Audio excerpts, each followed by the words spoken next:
In 1959, Chan Romero wrote and recorded Hippie Hippie Shakes. In 1972, David Bowie in the persona of Ziggy Stardust gave us Gene Genie. What does this have to do with skepticism? Hello everyone and welcome back to The Simple Skeptic. Please hit the subscribe button if you haven't done so already. Hit the little bell, you'll be notified every time a new video comes out. And please give a big thumbs up or thumbs down, whatever way you think. Now, what does that introduction have to do with skepticism? Well, we're going to be taking a very brief look at some really silly arguments made against transgender people involving hips and genes. Here's one of the more common arguments you'll hear.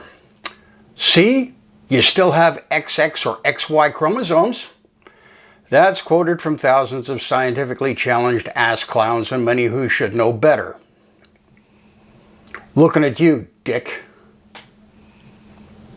The other one you'll hear is, if someone digs up your skeleton 100 years from now, they're going to be able to tell whether you were male or female by looking at your hip structure.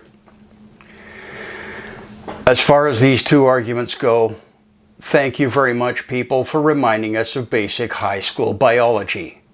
No, transgender people do not change their genetic makeup. Transgender people do not change their hip structure. They know that. They've accepted it. They live with it. They know that there is nothing they can do about it. Why can't you accept it? We're not talking about hips and genes. We're talking about people. We're talking about people who have an outside. If you want to check a person's DNA to find out whether they're male or female, it's going to take a tissue sample. It's going to take 3 to 5 days minimum at a lab to work out their genetic structure. Who cares? Who walks around x-raying people's hips to find out the shape of them, to see if they're male or female? We're talking about flesh and blood individuals with a brain, with feelings, with emotions. People who deserve respect.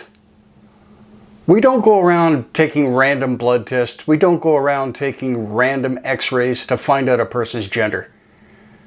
We don't do that because it's stupid. Thinking that it really matters what their hip structure is or what their DNA says, that is stupid. They have accepted it. Why can't the haters? Why is this such an important thing to them? I told you to be brief.